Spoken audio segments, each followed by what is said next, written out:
जैसा बनना चाहते हैं वैसा नहीं बन पा रहे हैं, तो जानो उसका असली कारण गौतम बुद्ध की कहानी से। नमस्कार दोस्तों, आप सभी का हमारे चैनल पर स्वागत है। दोस्तों, क्या आप जैसा बनना चाहते हैं वैसा नहीं बन पा रहे हैं, या जो आप चाहते हैं अगर वह नहीं हो रहा है, तो आज की यह कहानी आपके लिए ही है। दोस्तों, इस कहानी को ध्यान से अंत तक जरूर सुनना। दोस्तों, अगर आप इस कहानी को अंत तक ध्यान से सुनते हैं तो आपको इस कहानी से कुछ ऐसा सीखने को मिलने वाला है जो आपको आपकी लाइफ में बहुत काम आने वाला है। इसीलिए इस कहानी को अंत तक अवश्य सुनें। आज आपके पास जो कुछ भी है वह इसीलिए नहीं है कि आपकी किस्मत में इतना ही लिखा था या फिर आपकी किस्मत ही खराब है, बल्कि वह इसीलिए है क्योंकि आप इतना ही करते हैं। दोस्तों, यह प्रकृति बड़ी ही न्यायप्रिय है। यह उसे उतना ही देती है जितने का वह हकदार होता है। चाहे वह ज्ञान हो या धन, अभी आपके पास उतना ही है जितने की आप हकदार हैं। लेकिन अगर आपको इससे भी ज्यादा चाहिए तो आपको उसके काबिल बनना होगा। दोस्तों, ऐसा कौन सा गुण है जो आपको काबिल बनाता है? क्या आप उस गुण के बारे में जानना चाहते हैं? अगर आप जानना चाहते हैं तो आप गौतम बुद्ध के जीवन की इस कहानी को अंत तक ध्यान से जरूर से सुनें। दोस्तों, इस कहानी को सिर्फ समझिएगा मत, बल्कि इस कहानी को अपने भीतर उतर जाने दीजिए। तो बिना समय गंवाए चलिए कहानी की शुरुआत करते हैं। गौतम बुद्ध के जीवन की शिक्षाप्रद कहानी जो आपका जीवन बदल देगी। दोस्तों, एक बार गौतम बुद्ध को एक सभा में भाषण करना था, और जब सभा का समय हुआ तब बुद्ध वहां आए और बिना कुछ बोले ही वहां से चले गए। तकरीबन 100 से भी ज्यादा लोग बुद्ध का उस सभा में इंतजार कर रहे थे, और बुद्ध के इस तरह के व्यवहार को देखकर सभी लोग बहुत दुखी हुए। लेकिन किसी ने भी बुद्ध से कोई भी प्रश्न नहीं किया। दोस्तों, अगले दिन फिर से सभा का आयोजन हुआ, और दूसरे दिन सभा में लोगों की संख्या तकरीबन घट गई। इस बार तकरीबन 80 लोग सभा में बैठे हुए थे। बुद्ध सभा में आए, लेकिन इस बार भी बुद्ध ने वही किया, यानी बुद्ध इस बार भी आए और बिना कुछ बोले ही वहां से चले गए। लोग दोबारा से चौंके, लेकिन किसी ने भी बुद्ध से कोई प्रश्न नहीं किया। अगले दिन सभा का आयोजन फिर से किया, लेकिन इस बार सभा में लोगों की संख्या और घट गई। इस बार सभा में केवल 50 लोग ही आए हुए थे। बुद्ध सभा में फिर से आए और उन्होंने इधर उधर देखा और बिना कुछ बोले ही सभा से चले गए। उसके बाद कुछ लोग दुखी भी हुए, क्योंकि लोग अपना काम छोड़ छोड़कर आए हुए थे। लेकिन किसी ने भी बुद्ध से कोई प्रश्न नहीं किया। अगले दिन फिर से सभा का आयोजन हुआ।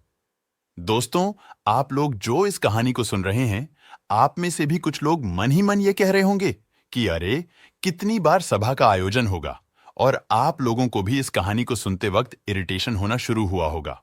और जिन जिन लोगों को भी अभी अभी टेंशन होनी शुरू हो गई है, उन लोगों को तो यह कहानी बड़े ध्यान से पढ़कर समझना चाहिए, क्योंकि यह कहानी आपके लिए ही है। अगले दिन फिर से सभा का आयोजन हुआ, लेकिन इस बार सभा की संख्या और ज्यादा घट गई थी, यानी इस बार सभा में सिर्फ 30 लोग ही थे। फिर उसके बाद बुद्ध सभा में आए, मुस्कुराए, और फिर से बुद्ध ने वही किया, यानी बिना कुछ बोले ही वहां से चले गए। इस बार लोग बहुत क्रोधित हुए, और इस बार लोगों ने पीछे से कुछ कहा भी, लेकिन बुद्ध ने उनके किसी भी प्रश्न का उत्तर नहीं दिया।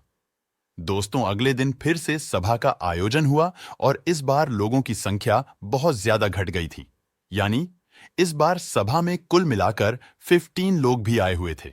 इस बार भी बुद्ध सभा में आए, लेकिन इस बार बुद्ध अपना आसन ग्रहण कर लेते हैं।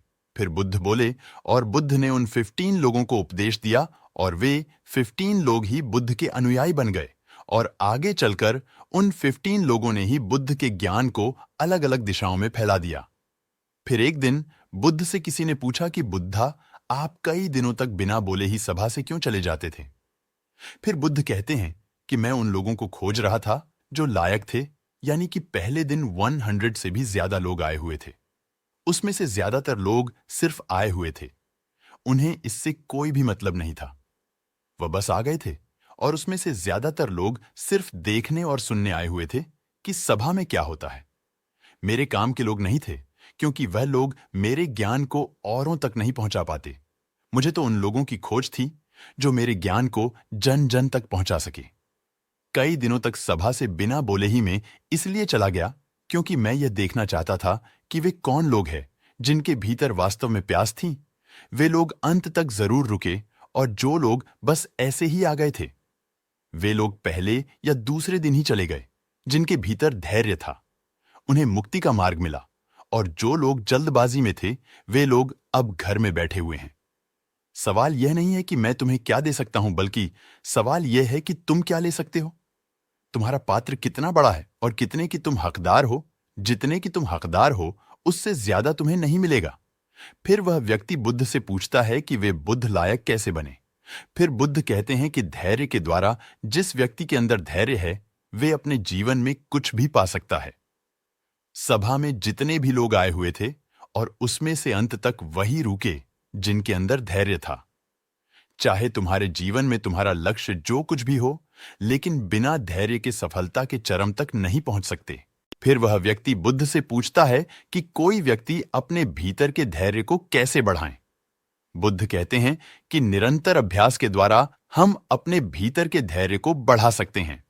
जैसे कोई व्यक्ति जब ध्यान करना शुरू कर देता है, तो उसका मन उसके सामने कई सारी अड़चनें लाता है, लेकिन उसका धैर्य उसे 1 दिन उसके लक्ष्य तक जरूर पहुंचा देता है। फिर वह व्यक्ति कहता है कि मैं समझ गया, यानी मुझे धैर्य के साथ निरंतर अभ्यास करने की आवश्यकता है।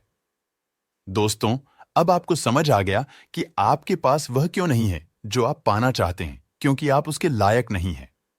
आप लायक तभी बनेंगे जब आप अपने भीतर धैर्य को बढ़ाएंगे। और धैर्य कैसे बढ़ेगा? धैर्य बढ़ेगा निरंतर अभ्यास के द्वारा। और अभ्यास कौन करेगा? अभ्यास करेंगे आप, तो फिर करते क्यों नहीं? दोस्तों, खुद से ईमानदारी के साथ एक प्रश्न जरूर पूछें कि जो आप भविष्य में बनना चाहते हैं, उसके लिए क्या आप धैर्य के साथ कम कर रहे हैं? दोस्तों, अगर उसका उत्तर नहीं है, तो अपनी असफलता के लिए जिम्मेदार आप खुद होंगे।